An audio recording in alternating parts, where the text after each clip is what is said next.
और आइए अब आपको पहाड़ की खबरें बताते हैं। एक बार फिर से आप सबका स्वागत है और बड़ी खबर आज की उत्तराखंड से आती हुई, जहां पर कैबिनेट मीटिंग आज होने वाली है। धामी सरकार की दूसरी कैबिनेट मीटिंग होगी। सचिवालय में सुबह 11 बजे का समय है जब शुरू हो जाएगी ये कैबिनेट की मीटिंग। फ्री गैस सिलेंडर, किसान प्रोत्साहन निधि आ सकता है इस पर प्रस्ताव, और ये 11 बजे का समय है जब ये कैबिनेट की मीटिंग होगी, जिसमें कई मुद्दे रखे जाएंगे, कई प्रस्ताव लाए जाने की जानकारी मिल रही है। सचिवालय में होगी ये कैबिनेट की बैठक, कैबिनेट की मीटिंग, जिसमें मुख्यमंत्री पुष्कर सिंह धामी ये दूसरी कैबिनेट मीटिंग आज लेने वाले हैं। कई प्रस्ताव, लेकिन सबसे महत्वपूर्ण और जिस पर सबकी पूरे प्रदेशवासियों की निगाहें रुकी हुई हैं वो है फ्री गैस सिलेंडर को लेकर और किसान प्रोत्साहन निधि, जिस पर प्रस्ताव आ सकता है।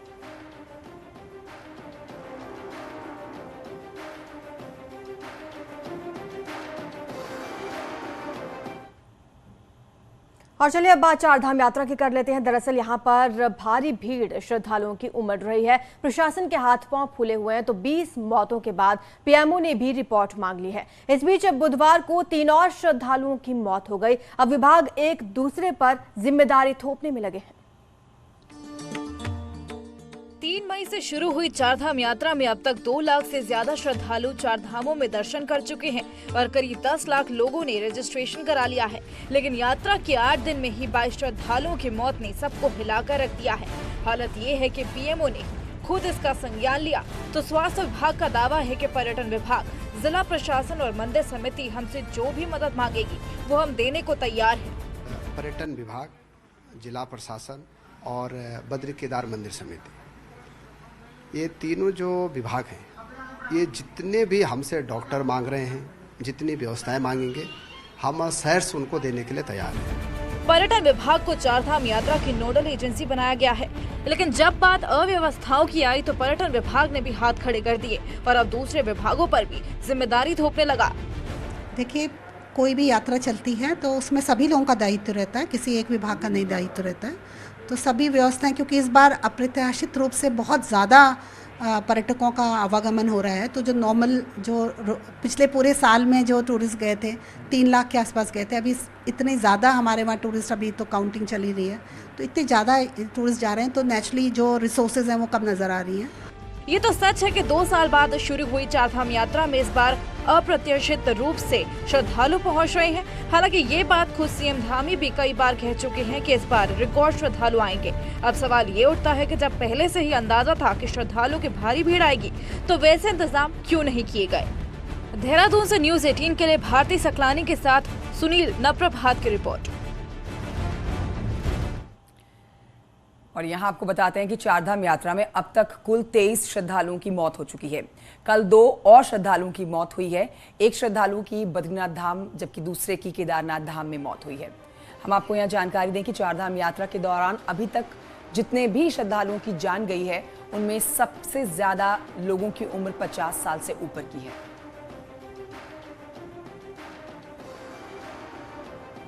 तो अब तक 23 जाने जा चुकी है, कल 2 और जाने गई हैं, जिनमें सबसे ज्यादा हार्ट पेशेंट बताए जा रहे हैं और एक शख्स की जान खाई में गिरने से गई है। उधर देहरादून से बड़ी खबर आ रही है। चारधाम यात्रा को लेकर गंभीर हैं सीएम धामी। 2 मंत्रियों को केदारनाथ और बद्रीनाथ का जिम्मा उन्होंने सौंप दिया है। धन सिंह को केदारनाथ का जिम्मा सौंपा गया है। सुबोध उनियाल अब बद्रीनाथ की व्यवस्था देखेंगे। पर्यटन और स्वास्थ्य विभाग कंप्लीट गाइडलाइन जारी करें, व्यवस्थाओं की लगातार समीक्षा की जाए, ये कहना है सीएम धामी का। वो इस पर पहले ही अधिकारियों को सख्त दिशा निर्देश दे चुके हैं।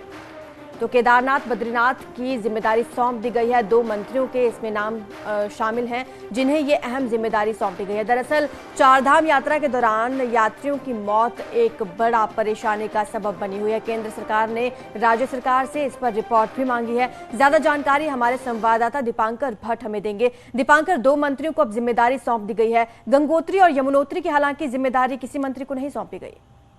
बिल्कुल, सबसे बड़ी बात ये है यहाँ पर कि 2 धाम जो बद्रीनाथ और केदारनाथ, यहाँ सबसे ज्यादा संख्या में श्रद्धालु पहुंचते हैं। गंगोत्री यमुनोत्री में वो संख्या काफी कम होती है, लेकिन बावजूद इसके मुख्यमंत्री ने जो गंभीरता जिस तरीके से दिखाई है और मुख्यमंत्री ने 2 मंत्रियों को फिलहाल जिम्मेदारी सौंपी है, धन सिंह रावत को केदारनाथ की और सुबोध उनियाल को बद्रीनाथ की, और दोनों मंत्रियों के ऊपर जिम्मेदारी होगी कि वहां पर व्यवस्थाएं देके वहां पर पर्यटकों को किसी तरह की दिक्कत ना आए, इस बात का ख्याल रखा जाए। जी, तो यानी कि 2 मंत्रियों को अब जिम्मेदारी सौंप दी गई है। अहम जिम्मेदारी केदारनाथ और बद्रीनाथ को लेकर सौंपी गई है।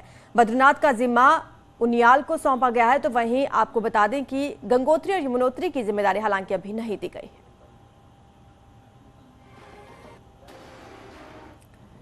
तो चारधाम यात्रा में अभी तक कुल मिला के 23 तीर्थ यात्रियों की मौत हो चुकी है, जिसको देखते हुए राज्य सरकार ने अब एडवाइजरी जारी की है, जिसके तहत हेल्थ चेकअप के बाद ही यात्रियों से आने को कहा गया है। बीमार यात्री अपने पास अपने साथ में डॉक्टर का पर्चा और नंबर रखना उनको जरूरी है, ये अनिवार्य कर दिया गया है। हार्ट पेशेंट्स हो, डायबिटीज पेशेंट्स हो, ब्लड प्रेशर से जुड़े हुए लोग हों, उनसे अपील की गई है कि वो यात्रा पर आते समय विशेष सावधानी बरतें। साथ ही स्वास्थ्य संबंधी किसी भी जानकारी के लिए 104 नंबर पर डायल करके जानकारी ली जा सकती है।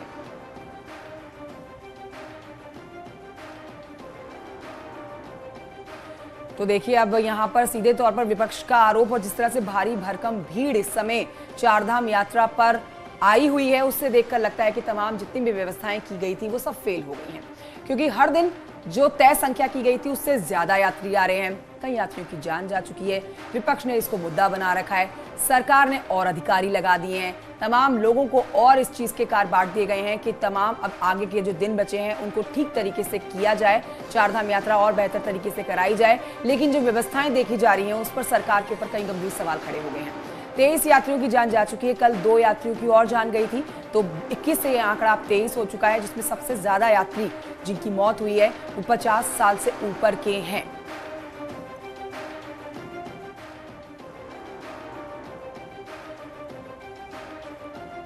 और दीपांकर भट्ट एक बार फिर से हमारे साथ फोन लाइन पर जुड़ गए और जानकारी के साथ। दीपांकर, जैसा कि अब जिम्मेदारी दे दी गई है अधिकारियों को, और मेरी सहयोगी ने पूछा भी था ये सवाल कि गंगोत्री और यमुनोत्री के लिए भी अधिकारी क्यों नहीं तय किए गए हैं, लेकिन अगर सीधे तौर पर समझ लें तो चारधाम यात्रा जो 2 साल के बाद हो रही है, यहाँ पर व्यवस्थाएं धरी की धरी रह गई, क्योंकि सरकार ने जैसा सोचा उस तरीके से चारधाम यात्रा हो ही नहीं पा रही है।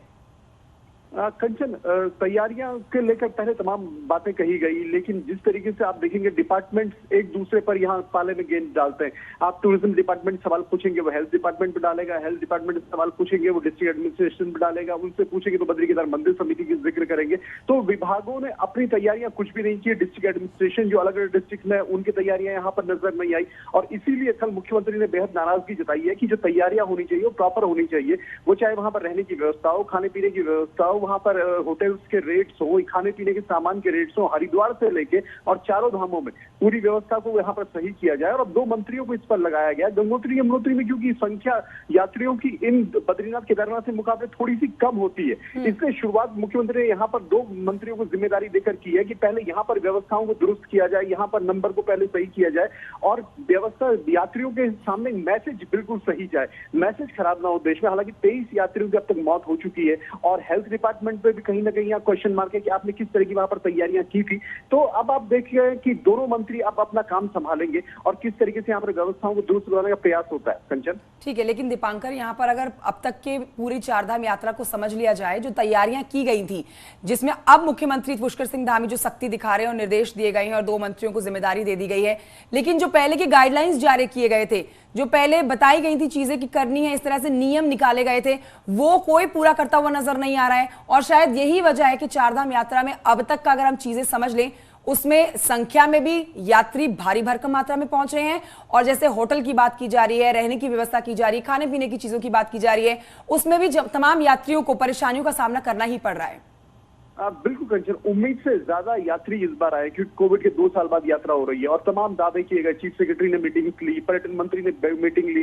पर्यटन मंत्री खुद इस वक्त दुबई में, और दुबई से उन्होंने बयान जारी किया है कि जब मैं दुबई गया था उससे पहले मैं यहाँ सारी व्यवस्थाओं को देख कर गया था। तो सारे डिपार्टमेंट, जितने डिपार्टमेंट्स यात्रा से जुड़े हुए हैं, अगर आप उनकी वर्किंग देखेंगे, वो हेल्थ हो, वो टूरिज्म हो, वो धर्मस हो, वो वहां पर बद्री केदार मंदिर समिति के जुड़े अधिकारी हो, इसके अलावा डिस्ट्रिक्ट एडमिनिस्ट्रेशन हो, व्यवस्थाएं नजर नहीं आई और उसी का नतीजा है कि आज इस तरह की स्थिति सामने पे। और इसलिए पुष्कर सिंह धामी जी को भी सख्ती से अब यहां पर निर्देश जारी करने पड़े। बहुत शुक्रिया आपका दीपांकर भट्ट जानकारी के लिए।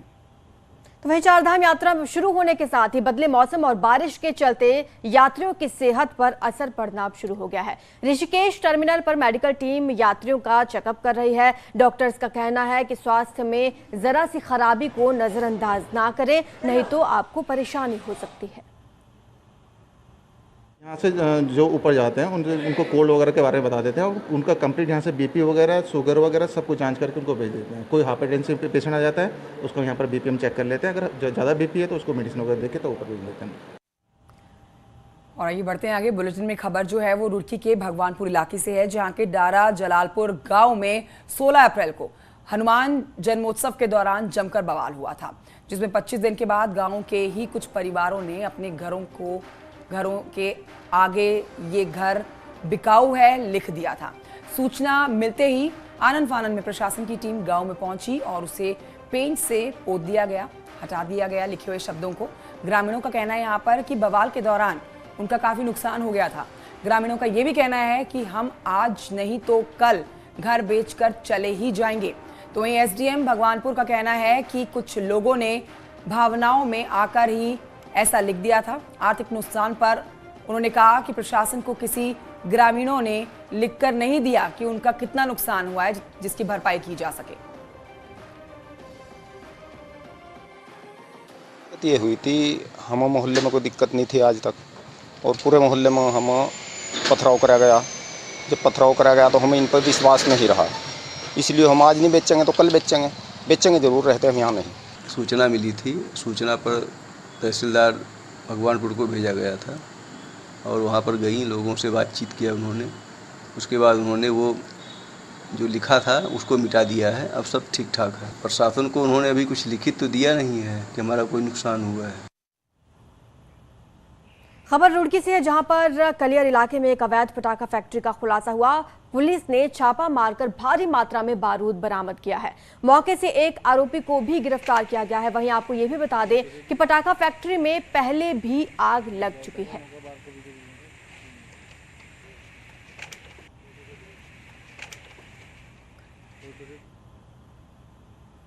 और आइए अब आपको बताते हैं कि अगर आप बाजार से ब्रांडेड नमक खरीद रहे हैं तो जांच परख ले, क्योंकि बाजार में ब्रांडेड कंपनी के पैकेट में बिक रहा नकली नमक आपकी सेहत बिगाड़ सकता है। ऐसा ही मामला उधम सिंह नगर के गदरपुर और जसपुर में पकड़ा गया है। यहाँ पर टाटा कंपनी के नमक के नाम पर नकली नमक बाजार में पहुंचाया जा रहा था। बुधवार की शाम टाटा कंपनी की legal company speed search security network की टीम ने पुलिस टीम के साथ जसपुर, किशनपुर और गदरपुर में एक साथ छापेमारी की तो नकली नमक का पूरा खेप पकड़ लिया गया। टीम ने 300 से ज्यादा कट्टों में रखा हुआ नकली नमक पकड़ा है।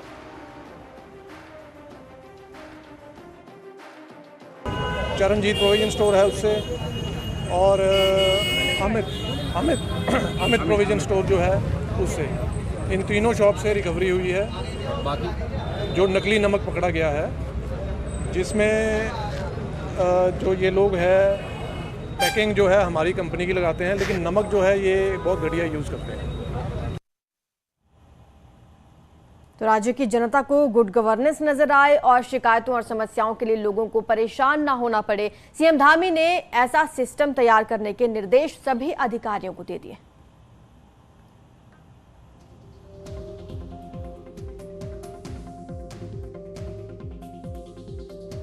सचिवालय में बैठे अफसर कैसे सही काम करके सिस्टम सुधार सकते हैं, यही बात सीएम धामी ने मुख्य सचिव से लेकर प्रभारी सचिव लेवल के अफसरों को समझाई और कुछ जरूरी निर्देश दिए ताकि सचिवालय से लेकर जिले में निचले लेवल तक गुड गवर्नेंस नजर आए, जिसके लिए मुख्यमंत्री ने कई सुझाव भी दिए। जिलों और तहसीलों में लोगों से मिलने का वक्त तय किया जाए, बहुउद्देशीय शिविर नियमित तौर पर लगाए जाएं, सीएम हेल्पलाइन 1905 पर शिकायतें वक्त पर निपटाई जाएं, सोमवार को सचिव विभाग की शिकायतें देखें, हाई लेवल मीटिंग में फाइनल फैसले लिए जाएं और तय वक्त में काम हो, जरूरी सेवाएं जनता के द्वार तक पहुंचाने का काम हो। सचिवालय में एक दिन नो मीटिंग डे रखा जाए और अफसर लोगों से मिले। देखिए, हमने आज जो बैठक करी है उसमें सभी शासन के सभी अधिकारी थे और हमारा गुड गवर्नेंस कैसे आए, कैसे लोगों को समाधान मिले, कैसे चीज़ों का सरलीकरण हो, कैसे आउटपुट अच्छे आएँ और जल्दी आएँ, और जो पेंडेंसी है वो कम से कम हो। हमारे राज्य का कैसे रेवेन्यू बढ़ेगा, कैसे हमारी जो बेस्ट प्रैक्टिस है वो और अच्छी होंगी, उन सभी पर हमने आज चर्चा की है। और इसके साथ साथ मितव्ययता है, पारदर्शिता है, ये हमारा मूल मंत्र रहेगा। सरकार के सोच और प्लानिंग को धरातल पर उतारने का काम शासन के अफसर करते हैं और अफसरों का रवैया हमेशा टाल मटोल का रहता है। ऐसे में मुख्यमंत्री पुष्कर सिंह धामी ने जो निर्देश दिए हैं उनको अफसर कितना फॉलो करते हैं, गुड गवर्नेंस की शुरुआत वहीं से होगी। अच्छी बात है। अब मुख्यमंत्री जी गुड गवर्नेंस देने के लिए जो है, चाहे प्रमुख सचिव हो, चाहे चीफ सेक्रेटरी हो, चाहे सचिव हो, या सचिवालय के अन्य अधिकारी हो या प्रशासनिक अधिकारी हो, उनसे संवाद स्थापित करने का काम कर रहे हैं। सिर्फ संवाद से बात बनने वाली नहीं है, गुड गवर्नेंस का प्रतिबिंब जो है वो दिखाई देना चाहिए। दूसरे कार्यकाल में सीएम धामी गुड गवर्नेंस के मैसेज के साथ आगे बढ़ना चाहते हैं ताकि सरकार पर जनता का भरोसा बढ़े और लोगों को सिस्टम में बदलाव नजर आए। लेकिन ये होगा तभी जब अफसरों की मनमानी पर रोक लगे। दीपांकर भट्ट, न्यूज़ 18, देहरादून। तो चारधाम यात्रा में यात्रियों की भीड़ उमड़ी हुई है। पर्यटन मंत्री सतपाल महाराज दुबई में हैं। इसको लेकर कांग्रेस के नेता प्रीतम सिंह ने पर्यटन मंत्री सतपाल महाराज पर तंज कसा। प्रीतम सिंह ने कहा है कि वो उत्तराखंड के नहीं बल्कि अंतर्राष्ट्रीय पर्यटन मंत्री हैं, देश प्रदेश से ज्यादा विदेश की बात करते हैं। प्रीतम सिंह ने कहा कि पर्यटन मंत्री सतपाल महाराज मस्त हैं और पर्यटन व्यवस्था की हालत खराब है। हम आपको बता दें कि Satpal Maharaj Arabian travel market के प्रोग्राम को लेकर इन दिनों दुबई के दौरे पर हैं।